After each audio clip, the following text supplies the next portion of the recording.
শিক্ষার লক্ষ্য ও প্রকৃতিবাদ। বিভিন্ন প্রকৃতিবাদী দার্শনিক শিক্ষার লক্ষ্য হিসাবে ভিন্ন ভিন্ন আদর্শের দিকে নির্দেশ করেছেন। বিভিন্ন প্রকৃতিবাদী দার্শনিক শিক্ষার লক্ষ্য হিসাবে ভিন্ন ভিন্ন আদর্শের নির্দেশ করেছেন। তবে তাঁদের বক্তব্যগুলি বিশ্লেষণ করলে যে মূল সূত্রটি ধরা পড়ে তা হলো এই যে শিক্ষার লক্ষ্য হবে শিক্ষার্থীকে তার আত্মসংরক্ষণে এবং আত্মপ্রকাশে সহায়তা করা। বিভিন্ন প্রকৃতিবাদী দার্শনিক শিক্ষার লক্ষ্য হিসাবে ভিন্ন ভিন্ন আদর্শের নির্দেশ করেছে, তবে তাঁদের বক্তব্যগুলি বিশ্লেষণ করলে যে মূল সূত্রটি ধরা পড়ে তা হলো এই যে শিক্ষার লক্ষ্য হবে শিক্ষার্থীকে তার আত্মসংরক্ষণে এবং আত্মপ্রকাশে সহায়তা করা। শিক্ষার লক্ষ্য হবে শিক্ষার্থীকে তার আত্মসংরক্ষণে এবং আত্মপ্রকাশে সহায়তা করা। প্রত্যেক শিশু বা শিক্ষার্থী তার নিজের প্রকৃতি অনুযায়ী বিকাশ লাভ করবে। প্রত্যেক শিশু বা শিক্ষার্থী তার নিজের প্রকৃতি অনুযায়ী বিকাশ লাভ করবে। এটিই হলো শিক্ষা সম্পর্কে প্রকৃতিবাদীদের সর্বাপেক্ষা গুরুত্বপূর্ণ বিধান। প্রত্যেক শিশু বা শিক্ষার্থী তার নিজের প্রকৃতি অনুযায়ী বিকাশ লাভ করবে। এটিই হলো শিক্ষা সম্পর্কে প্রকৃতিবাদীদের সর্বাপেক্ষা গুরুত্বপূর্ণ বিধান। সমাজের কোনো ছাপ বা প্রভাব তার উপর পড়া বাঞ্ছনীয় নয়। সমাজের কোনো ছাপ বা প্রভাব তার উপর পড়া বাঞ্ছনীয় নয়। আধুনিক যুগের বিশিষ্ট শিক্ষাবিদ স্যার পার্সি নান NUNN বলেছেন, নিজের জীবনের পরিপূর্ণতা আনাই প্রত্যেক মানুষের জীবনের উদ্দেশ্য। নিজের জীবনে পরিপূর্ণতা আনাই প্রত্যেক মানুষের জীবনের উদ্দেশ্য, আর সেটি হলো শিক্ষার লক্ষ্য। অর্থাৎ প্রকৃতিবাদী শিক্ষা দর্শন অনুযায়ী শিক্ষার লক্ষ্য হবে ব্যক্তি স্বাতন্ত্র্যের বিকাশ করা। অর্থাৎ প্রকৃতিবাদী শিক্ষা দর্শন অনুযায়ী শিক্ষার লক্ষ্য হবে ব্যক্তি স্বাতন্ত্র্যের বিকাশ করা। প্রকৃতিবাদীদের এই মতবাদ খুবই স্থূল এবং অনেকাংশে আংশিকও বটে। প্রকৃতিবাদীদের এই মতবাদ খুবই স্থূল এবং অনেকাংশে আংশিকও বটে। তারা মানুষের জড় প্রকৃতির বিভিন্ন উপাদানগুলির সমপর্যায়ভুক্ত হিসাবে বিবেচনা করেছেন। তারা মানুষের জড় প্রকৃতির বিভিন্ন উপাদানগুলির সমপর্যায়ভুক্ত হিসাবে বিবেচনা করেছেন। প্রকৃতিবাদীগণ জীবনের উন্নততর মূল্যবোধ বা ভাবমূলক দিকের ওপর কোনো গুরুত্ব আরোপ করেননি। প্রকৃতিবাদীগণ জীবনের উন্নততর মূল্যবোধ বা ভাবমূলক দিকের ওপর কোনো গুরুত্ব আরোপ করেননি। শিশুর নৈতিক ও আধ্যাত্মিক বিকাশের দিকটি এরা সম্পূর্ণভাবে অগ্রাহ্য করেছে। শিশুর নৈতিক ও আধ্যাত্মিক বিকাশের দিকটি এরা সম্পূর্ণভাবে অগ্রাহ্য করেছেন। ফলে মানুষ তাদের কাছে ইতর পশুর সমপর্যায়ভুক্ত জীব হিসাবে গণ্য হয়েছে। ফলে মানুষ তাদের কাছে ইতর পশুর সমপর্যায়ভুক্ত জীব হিসাবে গণ্য হয়েছে। পাঠক্রম ও প্রকৃতিবাদ। প্রকৃতিবাদী দার্শনিকগণ শিক্ষার জন্য কোনো নির্দিষ্ট পাঠক্রম স্থির করার পক্ষপাতী নন। প্রকৃতিবাদী দার্শনিকগণ শিক্ষার জন্য কোনো নির্দিষ্ট পাঠক্রম স্থির করার পক্ষপাতী নন। প্রত্যেক শিশুরই একান্ত নিজস্ব দাবি আছে। প্রত্যেক শিশুরই একান্ত নিজস্ব দাবি আছে এবং তারা নিজের জন্য অভিজ্ঞতা নির্বাচনের বিষয় বা পাঠক্রম নির্ধারণের ক্ষমতা আছে। প্রত্যেক শিশুরই একান্ত নিজস্ব দাবি আছে এবং তার নিজের জন্য অভিজ্ঞতা নির্বাচনের বিষয় বা পাঠক্রম নির্ধারণ করার ক্ষমতা আছে, এই তাঁদের বিশ্বাস।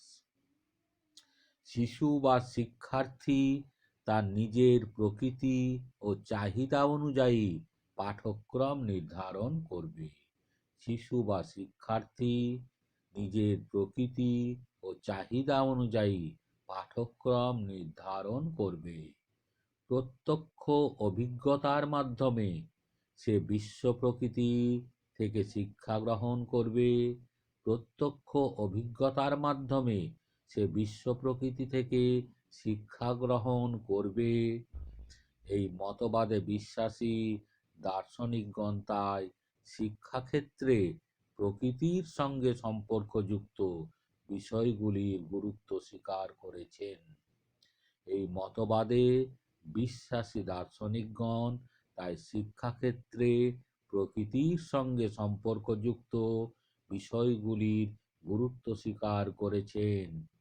তারা বলেছেন, প্রথাগত শিক্ষায় প্রকৃতি পরিচয়, কৃষিবিজ্ঞান, উদ্যানবিদ্যা ইত্যাদি বিষয় সংক্রান্ত অভিজ্ঞতা অর্জনে শিক্ষার্থীকে সহায়তা করতে হবে। তারা বলেছেন, প্রথাগত শিক্ষায় প্রকৃতি পরিচয়, কৃষিবিজ্ঞান, উদ্যানবিদ্যা ইত্যাদি বিষয় সংক্রান্ত অভিজ্ঞতা অর্জনে শিক্ষার্থীকে সহায়তা করতে হবে। পাঠক্রম সম্পর্কে বিভিন্ন প্রকৃতিবাদী দার্শনিকদের আলোচনা থেকে একথাই স্পষ্ট হয় যে তারা পাঠক্রম নির্বাচনের ব্যাপারে শিশুকে অবাধ স্বাধীনতা দানের কথা বলেছেন। পাঠক্রম সম্পর্কে বিভিন্ন প্রকৃতিবাদী দার্শনিকদের আলোচনা থেকে একথাই স্পষ্ট হয় যে তারা পাঠক্রম নির্বাচনের ব্যাপারে শিশুকে অবাধ স্বাধীনতা দানের কথাই বলেছেন। বয়স্কদের দ্বারা নির্ধারিত কোনো বাঁধাধরা পাঠক্রম বা প্রথাগত কতকগুলি পাঠ্য বিষয়ের গণ্ডির মধ্যে শিক্ষার্থীকে আবদ্ধ রাখলে চলবে না। বয়স্কদের দ্বারা নির্ধারিত কোনো বাঁধাধরা পাঠক্রম বা প্রথাগত কতকগুলি পাঠ্য বিষয়ের গণ্ডির মধ্যে শিক্ষার্থীদের আবদ্ধ রাখলে চলবে না। শিক্ষণ পদ্ধতি ও প্রকৃতিবাদ। শিক্ষণ পদ্ধতি ও প্রকৃতিবাদ। শিক্ষণ পদ্ধতি সম্পর্কে প্রকৃতিবাদীগণ সম্পূর্ণভাবে ঋণাত্মক দৃষ্টিভঙ্গি গ্রহণ করেছেন। শিক্ষণ পদ্ধতি সম্পর্কে প্রকৃতিবাদীগণ সম্পূর্ণ ঋণাত্মক দৃষ্টিভঙ্গি গ্রহণ করেছেন। তাঁরা বলেছেন, শিশুকে শিক্ষাদানের জন্য শিক্ষকের উৎসাহ দেখানোর প্রয়োজন নেই। শিশুকে শিক্ষাদানের জন্য শিক্ষকের উৎসাহ দেখানোর প্রয়োজন নেই। তার শিক্ষার জন্য কোনো বিষয়কেন্দ্রিক পাঠ্যপুস্তকের প্রয়োজন নেই। তার তার শিক্ষার জন্য কোনো বিষয়কেন্দ্রিক পাঠ্যপুস্তকের প্রয়োজন নেই। অর্থাৎ প্রত্যক্ষ শিক্ষাদানের কাজ শিক্ষাক্ষেত্রে অবান্তর। অর্থাৎ প্রত্যক্ষ শিক্ষাদানের কাজ শিক্ষাক্ষেত্রে অবান্তর। প্রত্যেক শিশুকে তার নিজস্ব অভিজ্ঞতার মধ্যে দিয়ে শিখতে হবে। প্রত্যেক শিশুকে তার নিজস্ব অভিজ্ঞতার মধ্যে দিয়ে শিখতে হবে। প্রকৃতিবাদী দর্শনে বিশ্বাসী শিক্ষাবিদগণ হাতে কলমে শিক্ষার উপরই গুরুত্ব আরোপ করেছে। প্রকৃতিবাদী দর্শনে বিশ্বাসী শিক্ষাবিদগণ হাতে কলমে শিক্ষার উপরই গুরুত্ব আরোপ করেছেন। প্রকৃতিবাদের মুখ্য প্রবক্তা রুশো বলেছেন, প্রকৃতিবাদের মুখ্য প্রবক্তা রুশো বলেছেন, give your pupil no verbal lesson. Give your pupil no verbal lesson. এছাড়া কোনো প্রকৃতিবাদী শিক্ষাবিদ শিক্ষণের ব্যাপারে শিশুর স্বতঃস্ফূর্ত সক্রিয়তার উপর বিশেষ গুরুত্ব আরোপ করে ক্রিয়াচ্ছলে শিক্ষাদানের পদ্ধতি প্রবর্তন করেছেন। এছাড়া কোনো প্রকৃতিবাদী শিক্ষাবিদ শিক্ষণের ব্যাপারে শিশুর স্বতঃস্ফূর্ত সক্রিয়তার উপর বিশেষ গুরুত্ব আরোপ করে ক্রিয়াচ্ছলে শিক্ষাদানের পদ্ধতি প্রবর্তন করেছে। শিক্ষক ও প্রকৃতিবাদ। শিক্ষকের কর্তব্য সম্পর্কে প্রকৃতিবাদী গণের চিন্তার মধ্যে অভিনবত্ব আছে। শিক্ষকের কর্তব্য সম্পর্কে প্রকৃতিবাদীগণের চিন্তার মধ্যে অভিনবত্ব আছে। তাদের মতে শিক্ষকের ভূমিকা হবে পর্যবেক্ষকের। তাদের মতে শিক্ষকের ভূমিকা হবে পর্যবেক্ষকের। তিনি তাঁর জ্ঞানের বোঝা শিক্ষার্থীদের ওপর চাপিয়ে দেবেন না। তিনি তার জ্ঞানের বোঝা শিক্ষার্থীদের ওপর চাপিয়ে দেবেন না, বা শুদ্ধ জ্ঞান বিতরণ করার মাধ্যমে তিনি তার দায়িত্ব সম্পন্ন করবেন না। বা শুদ্ধ জ্ঞান বিতরণ করার মাধ্যমে তিনি তার দায়িত্ব সম্পন্ন করবেন না। শিক্ষক তার জ্ঞানের বোঝা শিক্ষার্থীদের ওপর চাপিয়ে দেবেন না, বা শুদ্ধ জ্ঞান বিতরণ করার মাধ্যমে তিনি তার দায়িত্ব সম্পন্ন করবেন না।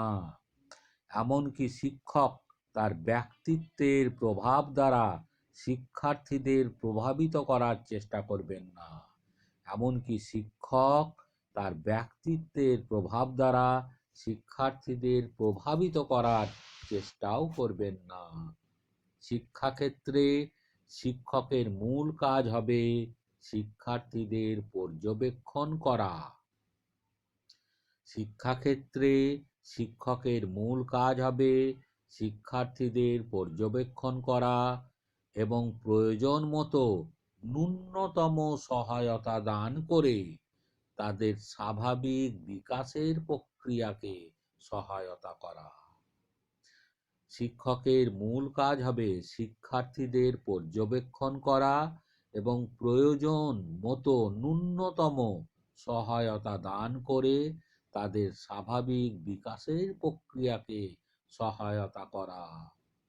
শিক্ষার্থীদের এই বিষয়ে সহায়তা করার ব্যাপারে শিক্ষকের বিশেষধর্মী কাজ হবে উপযুক্ত পরিবেশ রচনা করা। শিক্ষার্থীদের এই বিষয়ে সহায়তা করার ব্যাপারে শিক্ষকের বিশেষধর্মী কাজ হবে উপযুক্ত পরিবেশ রচনা করা। তিনি শিক্ষাক্ষেত্রে এমন এক পরিবেশ রচনা করবেন তিনি শিক্ষাক্ষেত্রে এমন এক পরিবেশ রচনা করবেন যে পরিবেশের মধ্যে শিক্ষার্থীরা নিজেদের সক্রিয়তার মাধ্যমে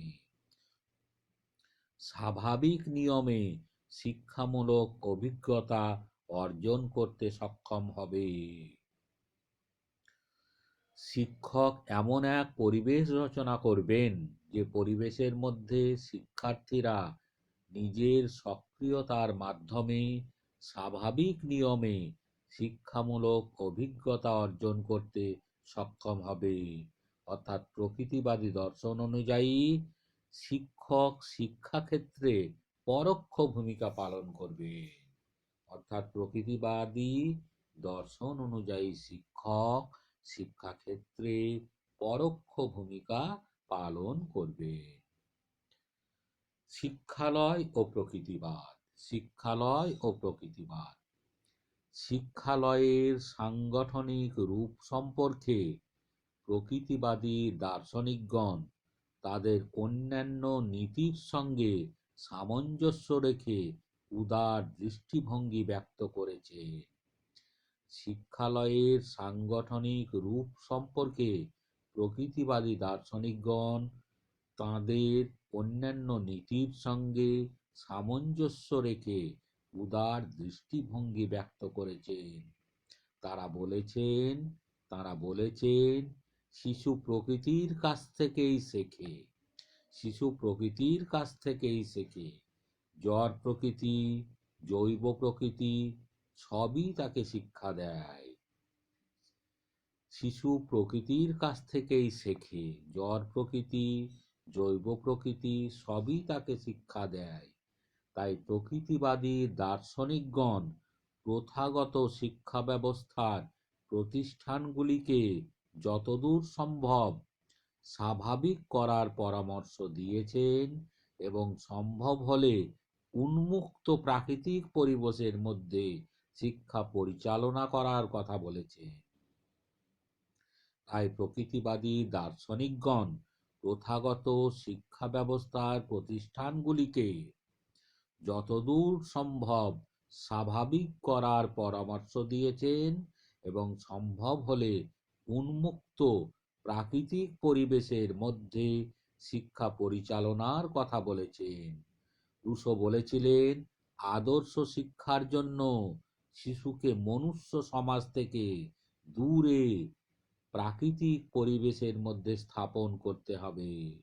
রুশো বলেছিলেন, আদর্শ শিক্ষার জন্য শিশুকে মনুষ্য সমাজ থেকে দূরে প্রাকৃতিক পরিবেশের মধ্যে স্থাপন করতে হবে। রবীন্দ্রনাথ